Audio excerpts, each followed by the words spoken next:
Өлкө аймагында буга чейин 36 калкты тейлөө борборлору элге кызмат көрсөтүп келсе, бүгүн Балыкчы шаарында кезектеги борбордун расмий ачылышы белгиленди. Мында мамлекеттик каттоо кызматынын 40ка жакын түрү көрсөтүлөт. Белгилей кетсек, паспорт, жарандардын абалынын актыларын каттоо иштери жана бул кызматтарга төлөмдөрдү жүргүзүү дагы ушул имараттын ичинде жүргүзүлөт. Ошондой эле нотариалдык жана фото кызматтар акысыз түрдө иш алып барат.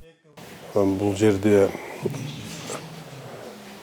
местный бюджеттен местный зданияны куруп беришти. Министрлик тарабынан мебель, техника боюнча баарын камсыздадык. Биринчиден, экинчиден 5 иш орун болду. Общий 7 иш орун болду.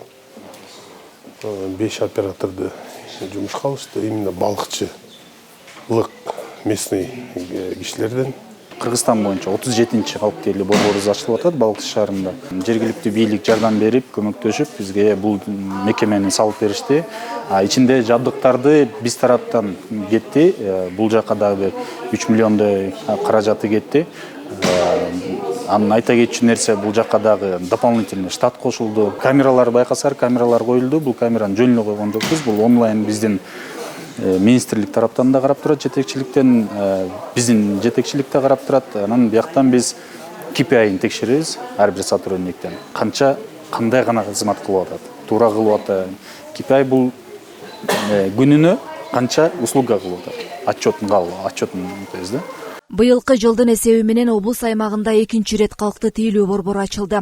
Имарат салууга ысык көлөнүктөрү фонду каражат бөлүп, ички жабдуулары жана техникалары Инфоком мамлекеттик ишканасы тарабынан каржыланган. Балыкчы шаарындагы калкты тейлөө борбору бул заманбап талабына ылайык салынган. Бизге буга чейин Балыкчы шаарында паспортташтыруу жана жарандык абалдын актыларын каттоо бөлүмү бул бөлөк-бөлөк өзүнчө турчу. Мына ошонун баарын бир имаратка жайгаштырып, калкты тейлөө борбору деп аталып атабыз. Бул жерде жарандарга эң баягы ыңгайлуу шарттар түзүлүүдө.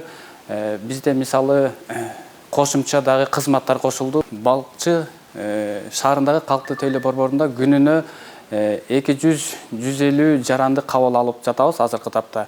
2021 жылы өнүктүрүү фонд тарап жагынан салынып, 7 миллион 300 миң сомго салынып бүттү. Муну мэрия тарап жак сунуш берип, өнүктүрүү фонд салып берип, андан кийин биз муну Инфоком менен келишим түзүп, Инфокомго бердик. Биз бул здание, бул имаратты калкты тейлөө борборунун Инфокомго оперативный управление катары бердик 15 жылга. Анткени бул билесиздер, бизде ЗАГС бар болчу, ошо ЗАГСынын имаратын биз өзүбүзгө оперативный управление катары биз өз мэрияга алып атабыз да. Анткени бул жерде Инфоком иштеткени үчүн эч кандай аренда акчасын төлөбөйт. Биздин элдерибизге эле шарт түзүп, жакшы калкты тейлөө максатында эле болот. Буга чейин паспорт бөлүмү жана жарандык абалдын актыларын каттоо бөлүмү эки башка имаратта жайгашып, жарандарга ыңгайсыздык жаратып келген. Эми маселе чечилип, бардык кызмат көрсөтүүлөр бир жайга топтолгон. Ал гана эмес, борбордо маалымат бурчу, эне бала бөлмөсү, күтүүчү жай жана касса дагы орун алган. Жаңы ачылыптыр, аябай сонун болуптур. Буюрса, Балыкчы шаар ушинтип өнүгүп өсө берсин. Мурдакы тияққа бар, сүрөткө бар, акчаны тияққа төк, анан бияққа бар деген жок болуптур. Баары уш жерден бир эле бүтүп калыптыр.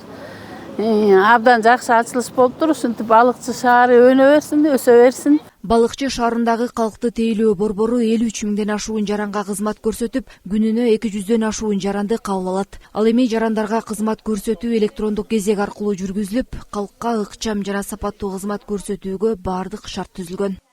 Миргүл Жеңишева, Слабек Саманчиев, Мадина Бакирова, Балыкчы шаары.